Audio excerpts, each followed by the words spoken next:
अम्मी, आपकी इस बात में वक्त की कोई लिमिटेशंस नहीं है। 1 साल हो चुका है, मजीद 10 साल भी लग सकते हैं। तुम बात को कहां से कहां ले जाती हो?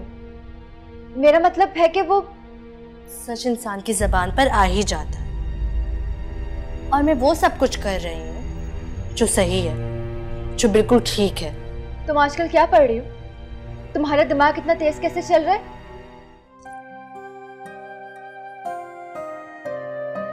अपनी इस गलत सोच के हाथों बेटा खो चुकी हूँ।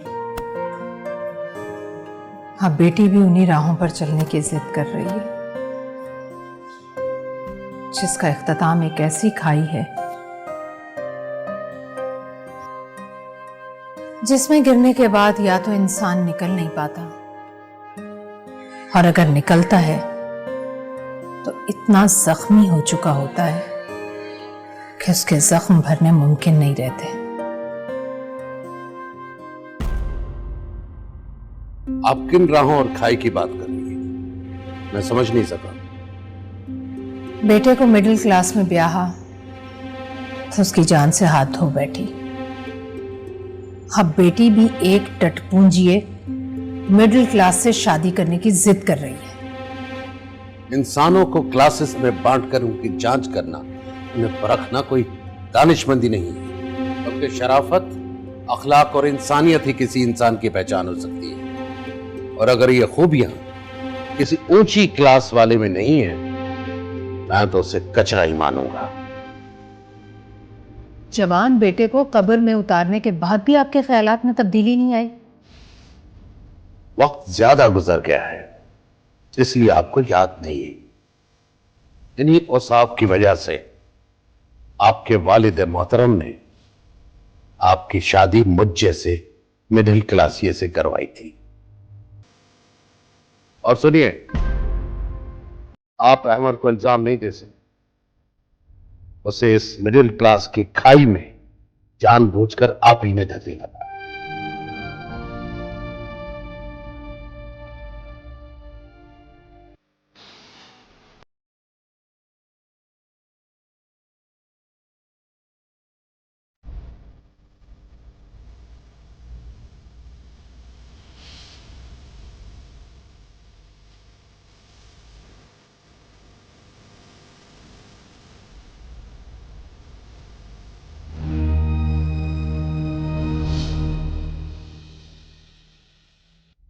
तुम कब आई और तुमने अपने आने की इत्तला क्यों नहीं की? मैंने सोचा तुम जब तक मिस्टर वजाहत से बातों में मसरूफ हो, मैं जरा अपनी एक सिगरेट ही खत्म कर लूं। मेरा बस चले तो तुम्हारा गला दबा दो। औरत की तौहीन है इस तरह की खराफात में मुब्तला होना।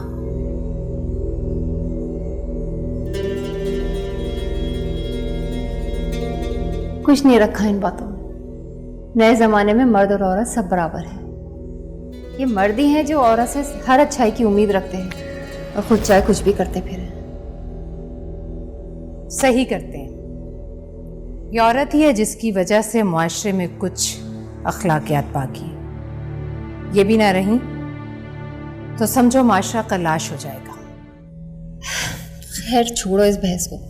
ये बताओ, तुमने माँ को उसके मैके भेज दिया? एक लम्हे को तो ख्याल आया था कि तुमसे मशवरा कर लूं, लेकिन फिर तुमसे राब्ता मुमकिन नहीं हो सका। लेकिन तुम्हें कैसे पता चला?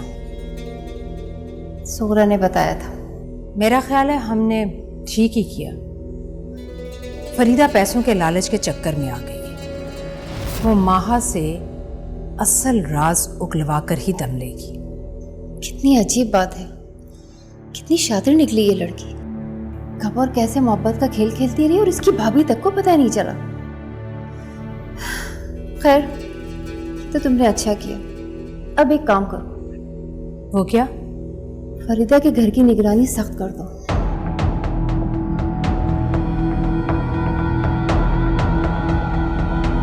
इसकी जरूरत है?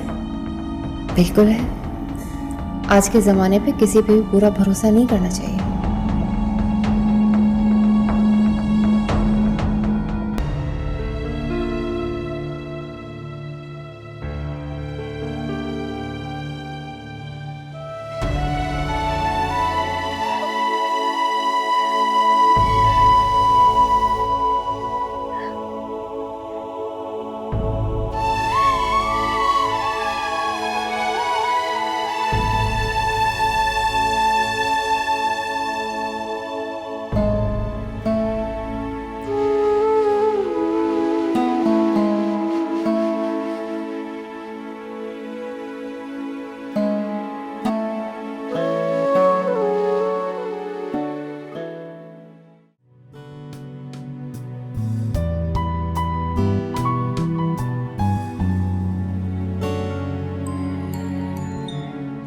बेगम साहिबा आपका फोन बज रहा है।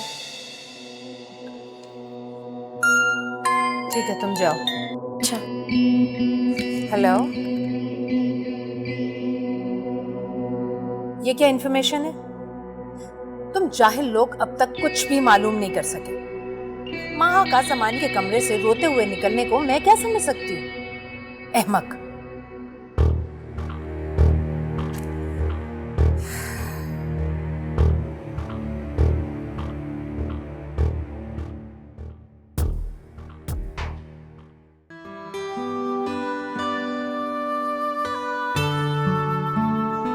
अस्सलामुअलैकुम भाभी। वालेकुम अस्सलाम। भाई मैंने सोचा तुम तो आओगे नहीं, चलो मैं ही चली जाती हूँ। ऐसा नहीं है, मैं आपकी तरफ आने ही वाली थी। वो महा जमानी खाला क्या गई हुई है और वो तुम्हारा 2-4 दफा पूछ चुकी है कि मारूफ कहाँ है। वो भाभी, मैं सोच रही थी कि मैं वहाँ को अपने घर पे दावत पे बुलाऊं। बाबा है ना, उन्होंने भी यही कहा कि मैं आप लोग को घर पे बुलाऊं। हाँ ठीक है, तुम बुला लेना, लेकिन अभी तुम मेरे साथ जमानी खाला क्या चलो। मुझे वैसे ही बहुत शक हो रहा है, पता नहीं महा को वो क्या पट्टियाँ पढ़ा रही होंगी। चलो तुम मेरे साथ। इतनी जल्दी नहीं, चाय पी के जाओ। नहीं ना, चाय वापस आकर पी लेंगे, अभी तुम मेरे साथ चलो। चलो हाँ हाँ, बस जल्दी से आ जाओ।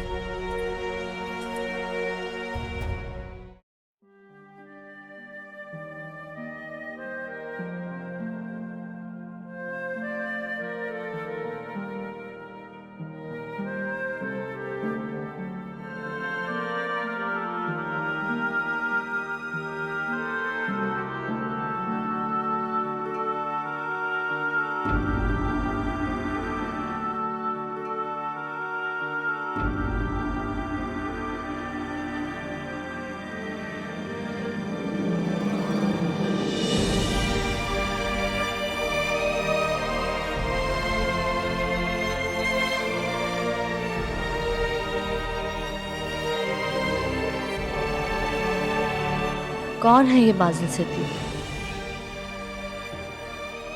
जिससे मिलने मारूफ जा सकती है? यकीनन कोई है ऐसा जिसकी वजह से मारूफ ने इतना बड़ा कदम उठाया। लेकिन कौन हो सकता है? स्कूल में नहीं, स्कूल में सब फीमेल टीचर्स हैं। कई दफ़ा मैं खुद स्कूल गई हूँ। फिर कौन है ये बाजिल? क्या मैं कॉल करके बात करूँ? लेकिन अगर ये कोई और निकला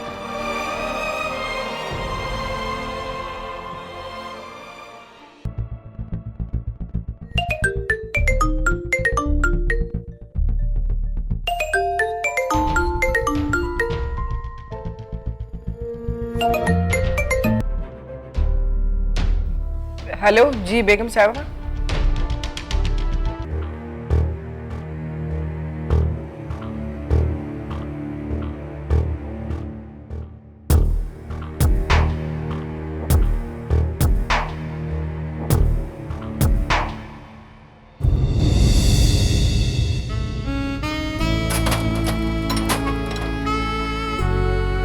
खाला, आप कब से घर को ताला लगाने लगी?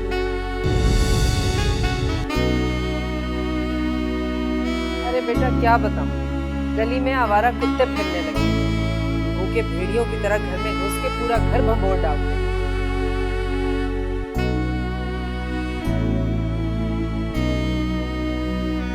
कुछ भी नहीं बदला यहाँ,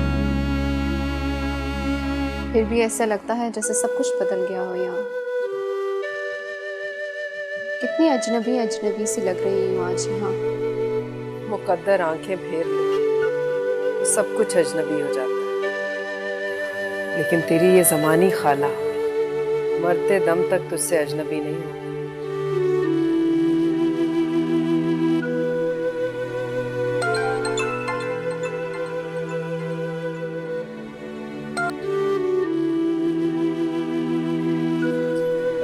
हेलो,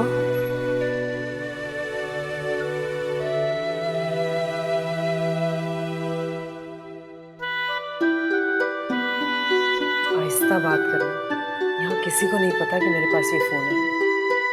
कौन है और मुझसे क्यों बात करना चाहता है? खुद ही पूछ ले। हेलो,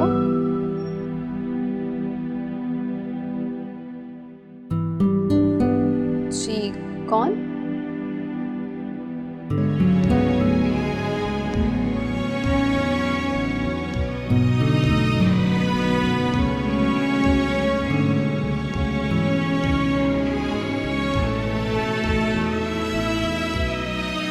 पता नहीं कौन था, मेरी आवाज सुनते ही रोने लगा।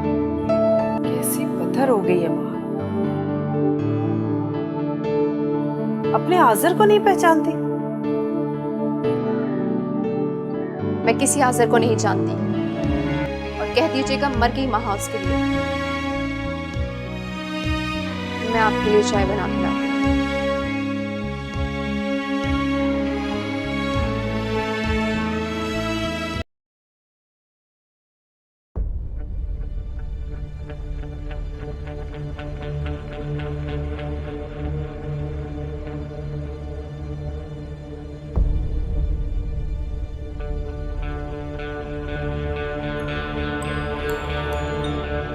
बेगम साहिबा, आपका फोन बज रहा है। ठीक है, तुम जाओ। अच्छा। हेलो,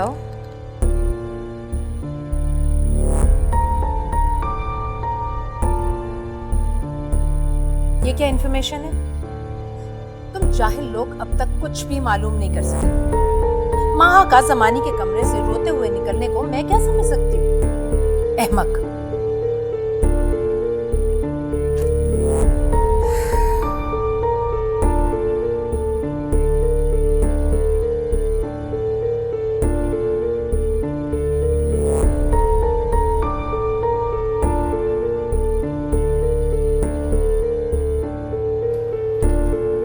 जी फरमाइए।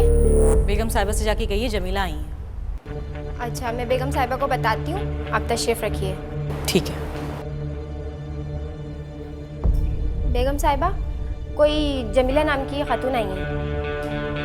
जमीला?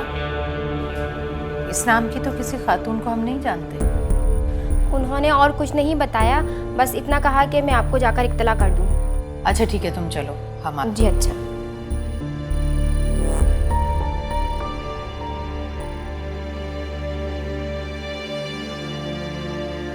जी। जी, मैं फरीदा की बड़ी बहन हूँ। फरीदा की बड़ी बहन, बैठिए। फरीदा खुद नहीं आई? असल में उनका ख्याल था कि आप उनकी बात नहीं मानेंगी, इसलिए उन्होंने मुझे भेजा। कौन सी बात है जो हम नहीं मानेंगे और वो बात मनवाने के लिए उसने आपको भेजा? हम समझे नहीं, खुलकर बताइए। अरे वही 50 लाख रुपए वाली बात। हम अब भी नहीं समझे। 50 लाख? ये क्या कह रही हैं आप? जी, उसने महा के आशिक तक पहुंचने के लिए 50 लाख रुपए मांगे थे।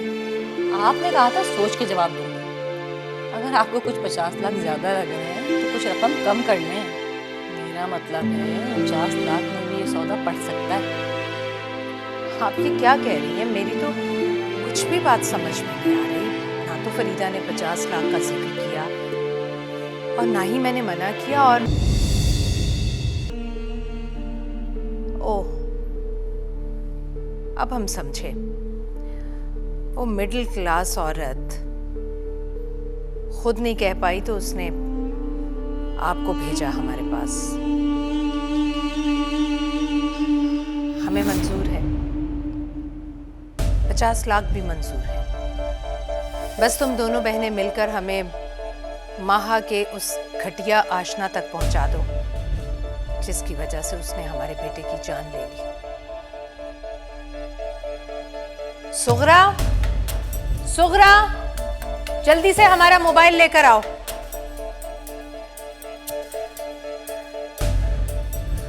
ठीक है, जाओ तुम।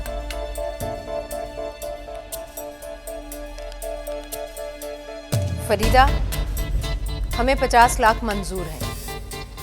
हमने तुम्हारी बहन जमीला को भी बता दिया जिसे तुमने हमारे पास भेजा बस तुम हमें जल्दी से उस नीच जात तक पहुंचा दो जिसकी वजह से माहा नाम की डाइन ने हमारे बेटे को निकल लिया। हम 50 लाख लेकर जमीला के साथ अभी तुम्हारे घर आ रहे हैं। बेगम साहबा मेरी बात तो सुने। आप यकीन जाने मेरी बहन बहुत लालची है, बहुत झूठी है। मैंने तो बस यूं ही बातों बातों में कह दिया था कि बेगम साहबा को माँ के आशना की तलाश है, जिस वजह से माँ ने अपने शौहर को जहर खिला दिया था। ये सुनते ही जमीला आपा ने खुद ही प्लान बना लिया था कि आज से 50 लाख रुपए का मुतालबा करेंगे और किसी को भी माँ का आशिक बना के आपके सामने जाहिर कर देंगे और 50 लाख रुपए ऐंठ लेंगे। मगर मैं इस धोखाधड़ी में शामिल होने पर आमादा नहीं हुई तो वो अकेले ही आप तक पहुंच गई। आप यकीन जाने मैं अब तक माँ के आशना तक नहीं पहुंची हूँ, बल्कि मैं खुद इस उलझन में फंस गई हूँ कि जब माँ का कोई आशना था ही नहीं तो फिर उसने अपने शौहर को क्यों मारा। मगर मुझे भी मेरे सवाल का जवाब इस तरह नहीं मिला जिस तरह आपको नहीं मिल सका। मगर फरीदा, ये तो उस लड़के का नाम भी बता रही है, आज़र। आज़र? ये नाम तो मैं पहली दफ़ा सुन रही हूँ। इस नाम के मैं किसी शख्स को नहीं जानती। अच्छा ठीक है,